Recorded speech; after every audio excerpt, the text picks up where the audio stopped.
maximizing your time in the last days.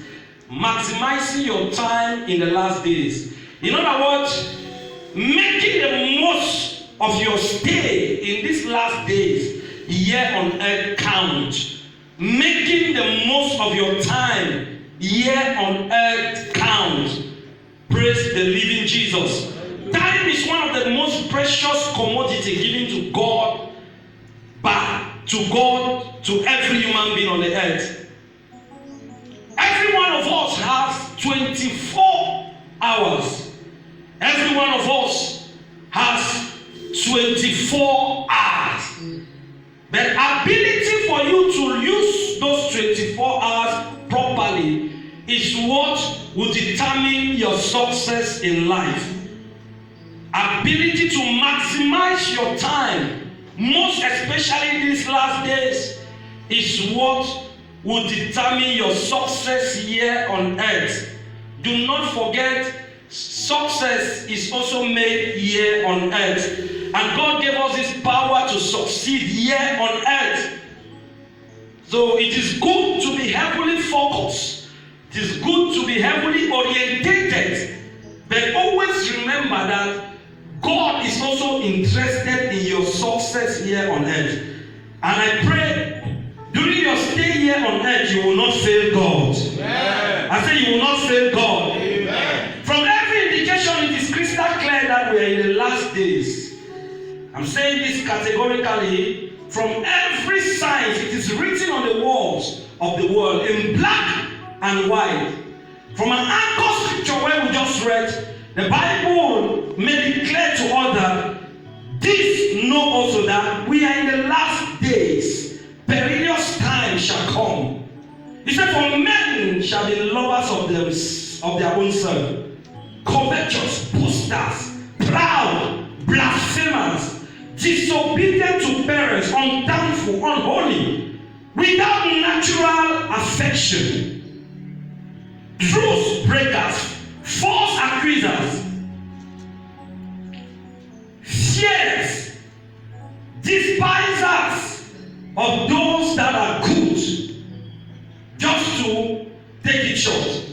So when you look at the world today, what is unfolding in the world, you will see that the signs of all what was prophesied in the Bible to come to pass, we are already experiencing it. Praise the living Jesus.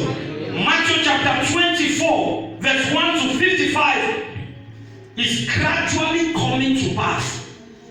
For Bible scholars here, when you read Matthew 24, verse 1 to 51, you will have an understanding of what is unfolding here on earth. The bitter truth is that there is actually no time again to waste. There is no time again to waste. Time is life, and the brevity of life is certain. Time is life, and the brevity of life is certain. Remember, I'm talking about maximizing your time in the last days. Job chapter 14, verse 1. The Bible says, man that is born of a woman is of a few days, but yet full of what? Of problems. I took an analogy some time ago when I was ministering here. I said a centenarian, that's someone who is 100 years old, which we can assume that none of us here is 100 years old, has only 36,500 days to live here on earth.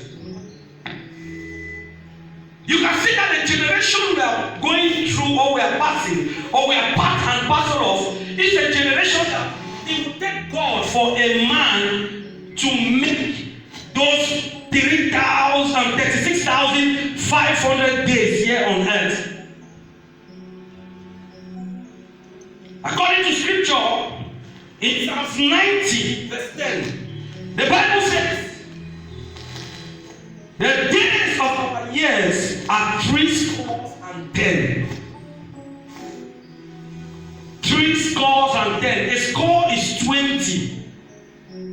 So if it is 3 scores, it means 60, and 10 is 70. So the average lifespan of a human being on the surface of the earth, according to scripture, is 70 years old.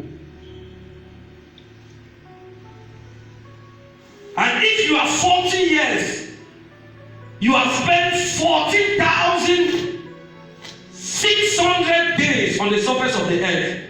Deduct it from 36,500 days. That is to tell you that most of us have spent half of our time here on earth. But the question is, have you been maximizing your time? Have you been making appropriate use of your time? What I'm about to tell you today will shock you, because some of these things you will not hear them in some places. Some of these things you have been taught and tutored in this assembly, you will not find them anywhere. Time is precious. Time is life. The brevity of life is certain. You won't be here forever. The day I stumbled on this scripture by the grace of God, it makes me to always think about my existence. I am so meticulous the way I live my life by the special grace of God. You know what? I am so careful the way I live my life. Why? Because I know I will not be here forever. The truth of the matter is that we must hear this truth and let it sink into our minds that we're in the last days. Let me shock you. There are only two things that God and Satan are interested.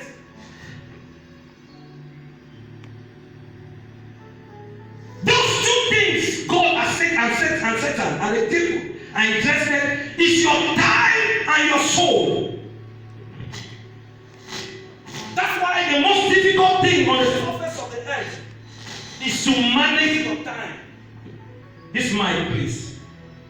The most difficult thing on the surface of the earth is to appropriately manage your time. Each one of us, as I said, we have 24 hours.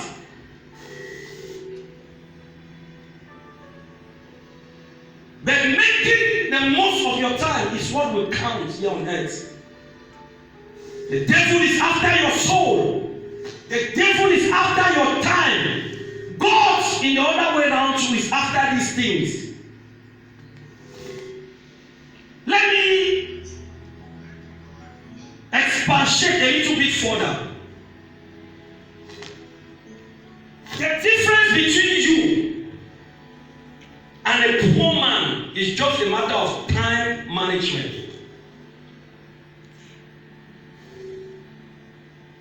David cried to God in Psalms 90 verse 12. He said, God, teach me to number our days. Teach us to number our days, that we might apply wisdom. The New Living Translation says, teach us to realize the brevity of life so that we can grow in wisdom. Life is short.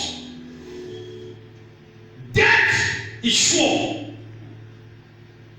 Sin is a reason. If you must spend a good chunk of your time on the surface of the earth, you must be able to maximize your time. There is no time. When David cried to the Lord, he said, teach us how to number our days. David was indirectly saying, it is true, God, you have created man and put man in time, because God himself does not live in time. God lives in eternity. God does not live in time. He lives in eternity. And the reason why God created us and put us in time is because he wanted us always to catch up when we have failed. If you and I were in eternity, anything you acquire in eternity is eternal forever. For instance, you waste 1 week in eternity, you will not be able to catch it up again. So God so much loved man to the extent that he created man and put man within the framework of time. Your time is very important. Your time is very, very important. You should be intentional about your proper management of time. Be intentional about it. As we proceed, I'm going to give you some of the things the Lord revealed to me. How you can maximize your time here on earth and make use of a good chunk of your time. My prayer for you is that your time here on earth, it will not be wasted in the name of Jesus. Yeah. You will not waste your time. How do I spend a good chunk of my time? What can I do so that I make the most of the time that I have here on earth? We have been able to establish the fact that life is short. The brevity of life is settled. If there is any time that we must realize that we must make use of our time, it's now. Some of us that are still alive. Many are nowhere to be found again. Many are now in the hospitals. What I'm telling you is the truth. It might not be sweet in your hearing, but that's the truth of the matter. Spending your time here on earth should be deliberate. It should be intentional. One of the things God told me when I was preparing this message is that one of the ways you can spend your time judiciously here on earth is to be internally minded. Internally minded.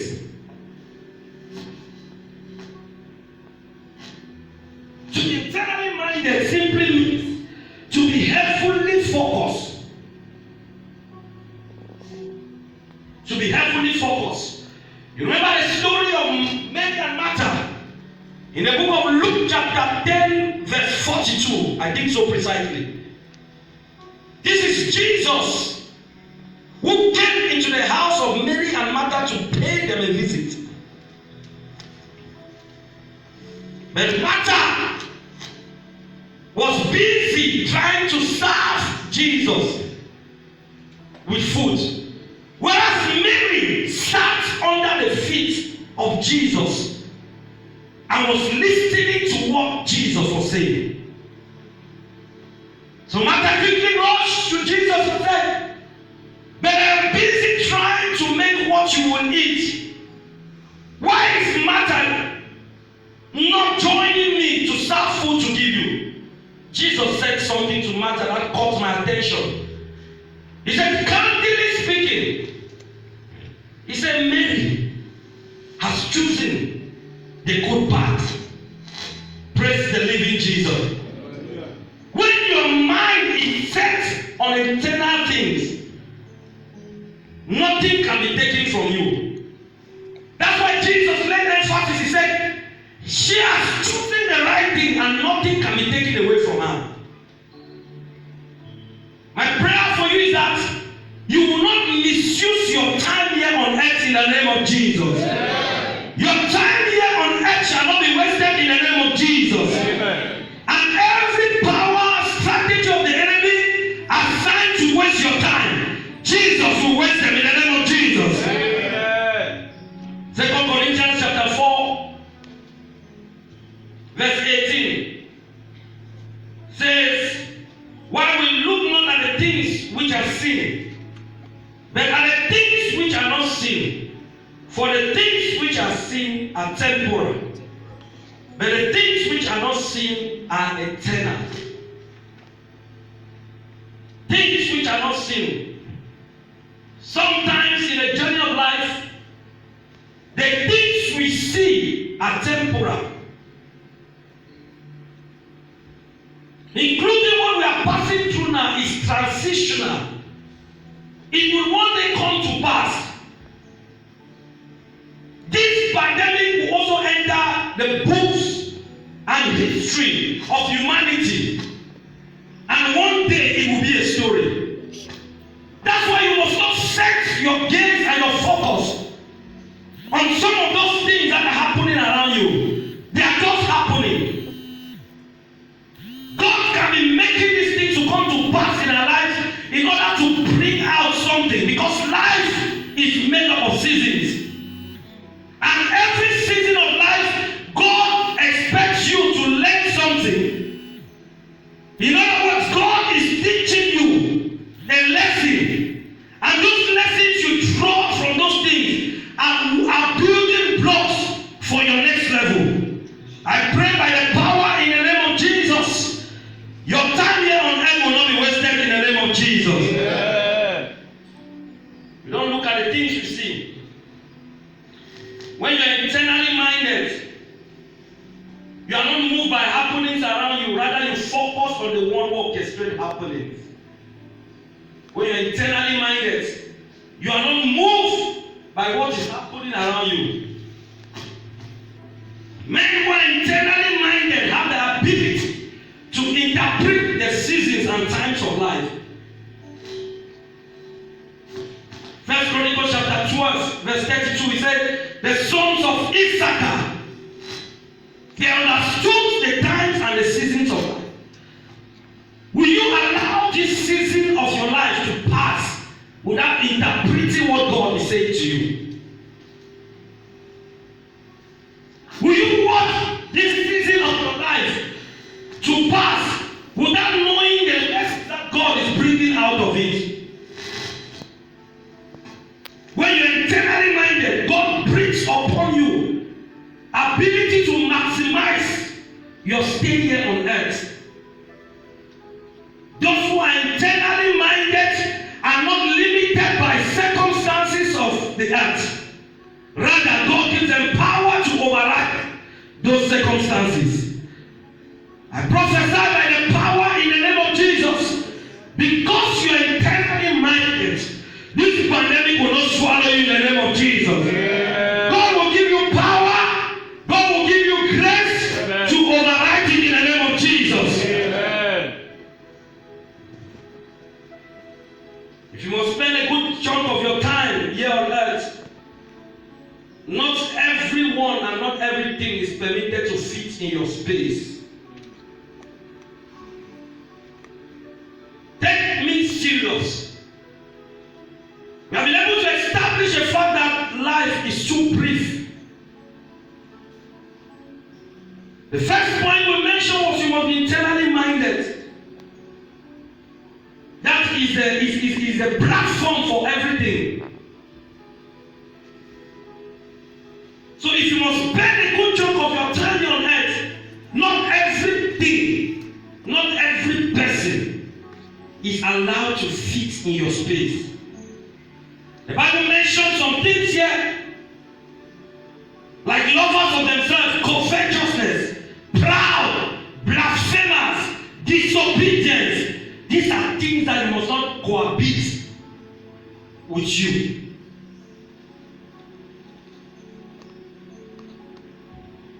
Not everyone is permitted to fit in your space. Life is too brief to carry a lot of baggage.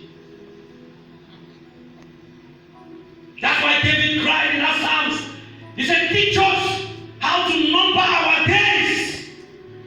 The reason why he was crying is that he understood the brevity of life. And human wisdom cannot manage time. That's one thing we must understand.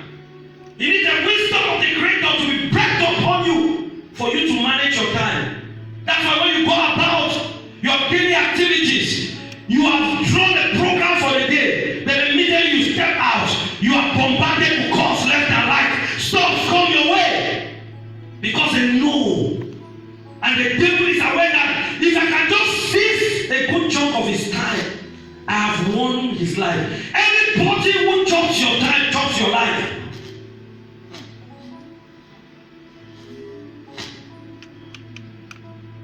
Jesus himself understood this principle. He had to create a solid team of 12. And And in that solid team of 12, Jesus created another 3. And in that 3, he had 1. Spending the rest of your days here on earth, not everything, not every person is permitted to fit in your space. I prophesy by the power in the name of Jesus. Everything that has not been mandated from heaven to fit in your space, the Lord separate you from that thing right now. In the name of Jesus. Not every person or anything is allowed to fit in your space. You have a space. Your body is a vehicle that carries you around. Not every passenger is supposed to enter your vehicle. There are passengers that are in your vehicle now. There are stuff that are in your vehicle now that are not going to anywhere with you. How many of you have been in Lagos? Some of you have never been to Lagos. You left Abeokuta directly plane. You left the east. You have never stayed in Lagos for your life. Someone don't start laughing because I always say, "Well, I'm not going to Nigeria." Some people look at me. I just laugh. And the loading buses, you know what happens? Some people are in the bus with you, but they're not going anywhere. One chance, you just discover that at the point in time in the journey, they are all down. Can I shock you? There are things and people in your life that are not permitted to be in your space. I prophesy by the power in the name of Jesus. Everything that has not been mandated from heaven to fit in your space, the Lord separate you from such. Poverty is not permitted to fit in your space. Sickness is not permitted to fit in your space. That evil friend is not permitted to be your company. I separate you from that person now. I separate you from such now. Stand up on your feet and say, Father, everything that you are not permitted in my space, Lord, separate me from it. Oh, you pray that prayer now with understanding. Pray that prayer. Everything that you are not permitted to fit in my space. Remember, your body is a vehicle that carries you around. Sickness is not permitted. That friend is not permitted. Poverty is not permitted. Pride is not permitted. Open your mouth and begin to pray.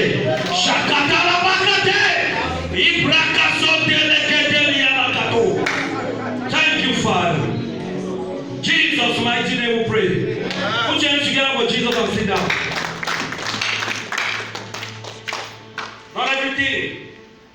In Genesis chapter 13, verse 5 to 13, Abraham had to drop Lot to catch up his heavenly assignment.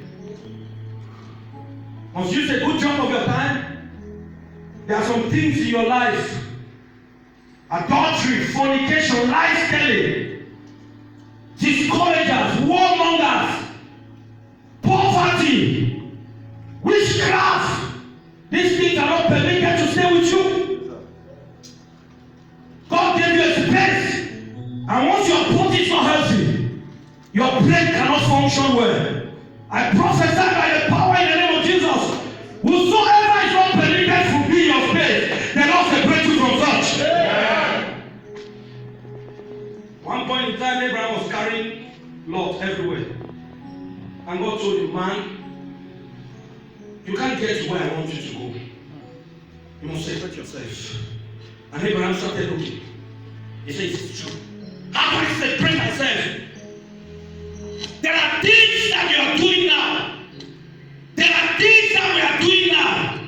There are attitudes that we are carrying now. There are friends that we are working with now that we are not permitted to be with them. Your body is a vehicle that carries you around. Not everybody is permitted to be your passenger."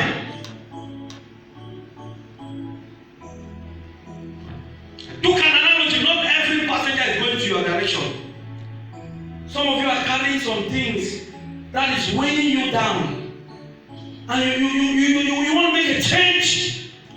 You are trusting God for next level, but God is saying, "No, man, you can't go with me. I can't fit in that space." I pray by the power in the name of Jesus, every man, woman, attitude, habit, behavior that is not permitted to be your space, I separate you from such in the name of Jesus. I separate you from such in the name of Jesus. That's Abraham carrying God. And they drop lots. He had to maximize his time. You can't maximize your time in life when you are carrying everybody. Don't fool yourself. You can't carry everybody along. Some of you want to carry so many things to go with. Only you. Only you want to carry everything. And you feel you get there. If you must spend a good chunk of your time on earth, you must separate yourself. Because there's a space for you. I pray by the power in the name of Jesus. Any man that has not been ordained by God to fit in your space, you are separated from such in the name of Jesus. Amen.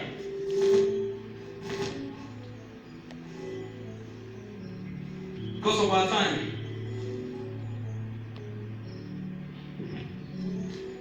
So you must be intentional. Beware of time suckers, destiny wasters. Beware of such.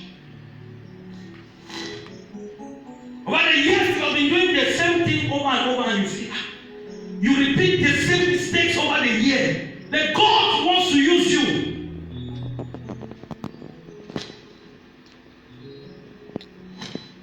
It's better I tell you the truth and I be free. Life is spiritual. If you must spend a good chunk of your time on earth, number 3, invest your time in your God-given assignment or vision. 80% of us are businessmen here. When last did you read a business book? Are you a businessman just on the air?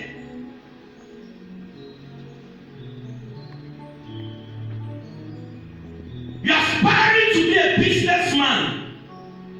When last did you sit down to study how to manage?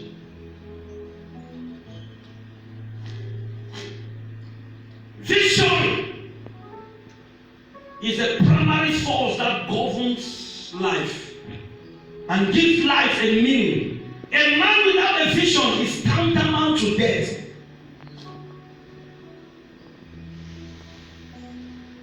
Just like what a brother said last time here.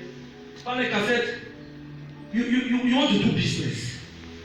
Nobody has ever seen click your status. They see something you are doing. Go to my page as a pastor. You will not see any other thing apart from one pleases God. Life belongs to those who are specific. Don't be a vagabond. You are here, you are there. When they want to look at profile, nobody sees what you are doing as a businessman.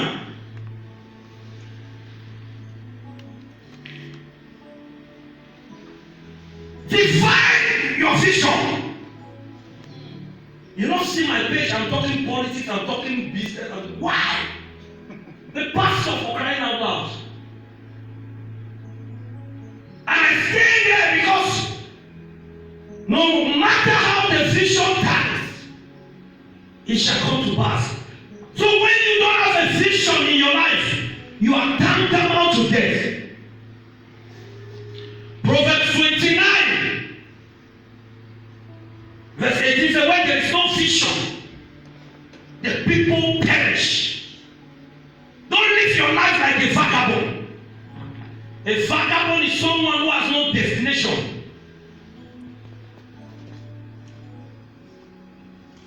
People who excel in genuine and authentic business in life, they have a plan for their life. You don't do gra-gra to make it in business. You don't do gra-gra to make it in any field you want in life. You are becoming a minister, aspiring to be a pastor. You have never read a book in your life. A wise man said, if you want to hide anything from a black man, keep it in a book. When last did you read a book that concerns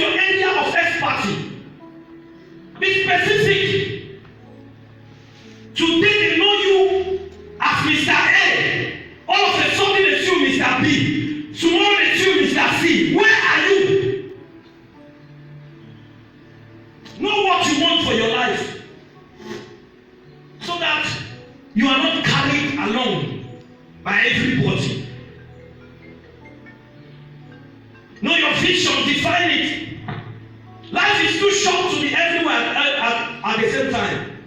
And as a matter of fact, you can't be anywhere, everywhere. So you're not an angel.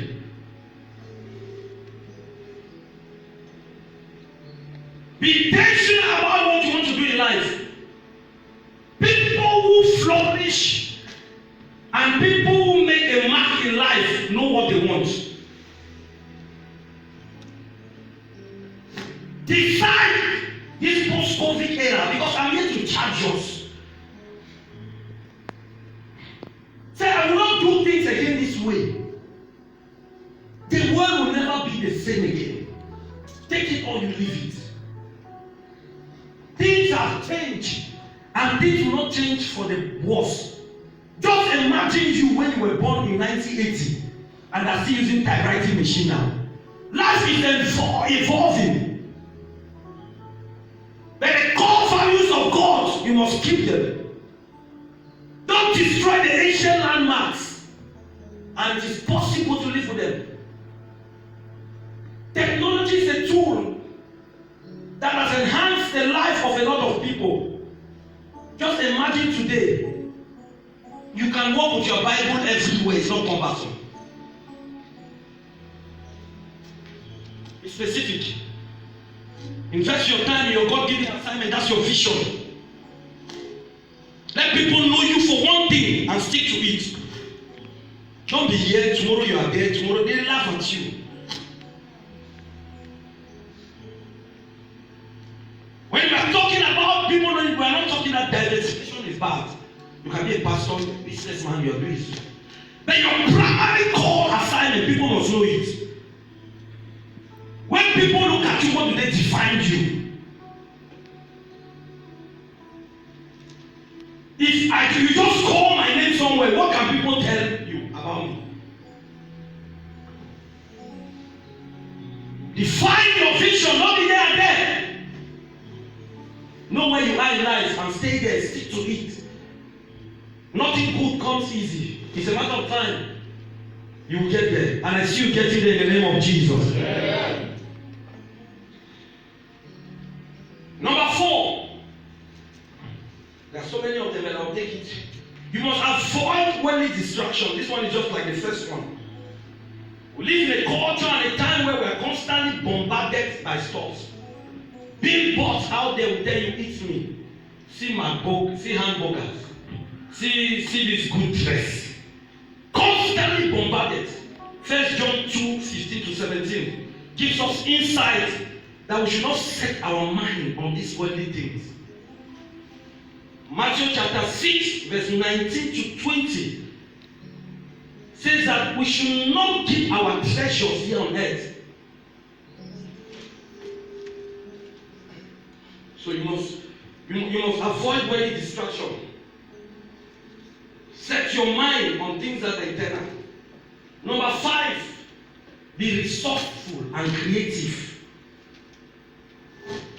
Be resourceful and creative. Genesis 29:14-35. Jacob in the house of Laban. What happened? It's out of creativity and resourcefulness that he had his breakthrough. Left on Laban, Jacob would have perished there. In fact, he would have walked another 14 years before they give him a third wife. They came up with a divine strategy. This is how we should do it, and presented it to his master, and the master endorsed it. And that is how he got a way of escape.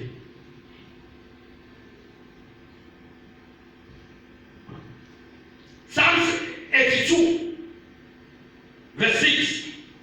He said, "Ye are God and sons of the Most High God." Genesis 1:27.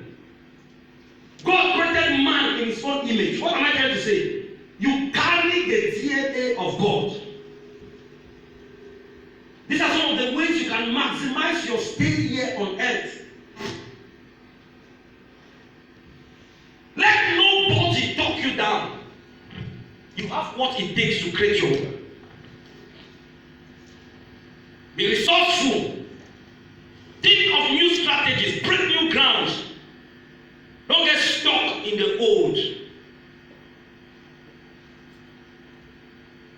Work as how things are changing. Just imagine we're using this technology of the stage of the Stone Age now. How will life be? Be creative, even in your business. Look at ways to do things differently. Today, people know you this way. This is how you should run your business. After 1 year, when somebody comes, this is how it has changed. You remember before the pandemic, I preached the message about change. We're not even knowing that something will happen. I spoke here extensively on change.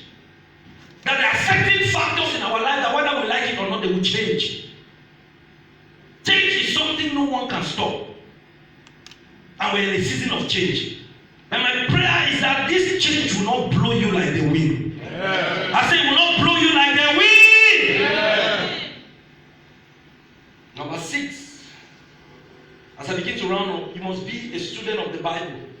These messages I'm preaching these days by the grace of God, they are messages that when you go home, listen to them again. Let them sink into your mind. That's why we are making provision now to be keeping record, because I saw the importance of this. I discovered that most of our members here in church were just swallowed. They were following every kind. I follow you up on Facebook all.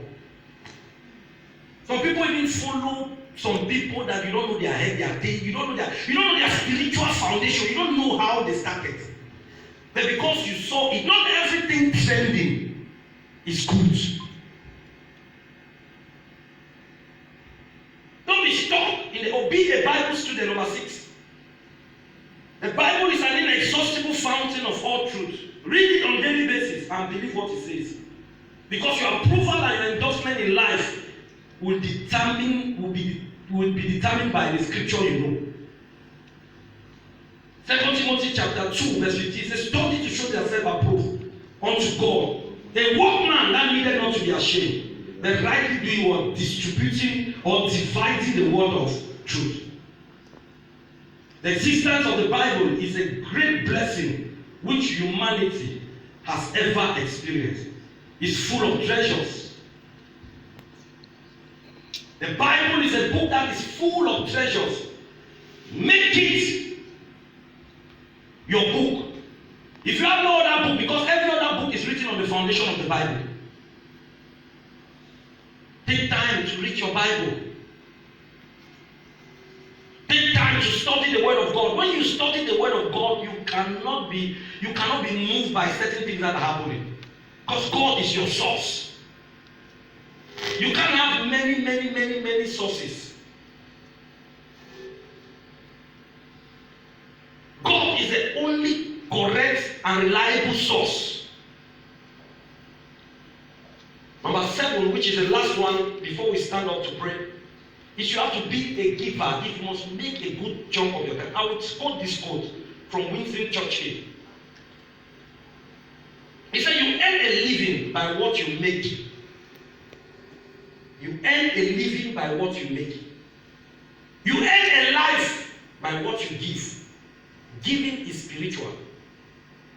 Try this thing anytime. Go to your closet, go anywhere.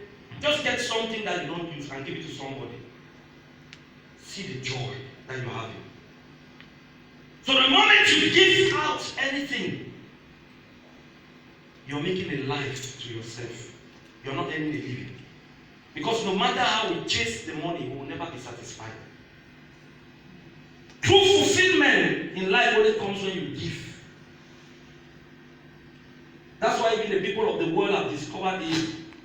You see people like Bill Gates will have money, after that they give a chunk of their money out for philanthropic or humanitarian reasons.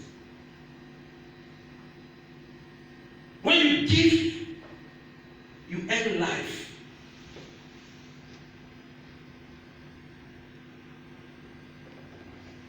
So if you must get one thing to go back home, is that make sure that this end time, these last days, let your mind be internally minded.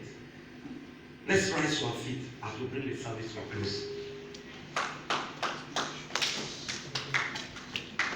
Rise to your feet. Just wave your hands and bless the name of the Lord. As we are blessing the name of the Lord, if you know you are here and you are not giving your life to Christ, Jesus Christ of Nazareth, I want you to quickly identify. You might not raise your hand up. But wherever you are, just be open in mind and in spirit sincerely and surrender everything to Him. It doesn't matter the gravity of your sins where you are now. It doesn't matter if you sin before you enter this place. But the moment you make this commitment with Him again, He's ready to forgive you. Just go ahead and call His mercies now. Invoke His mercies. Talk to Him.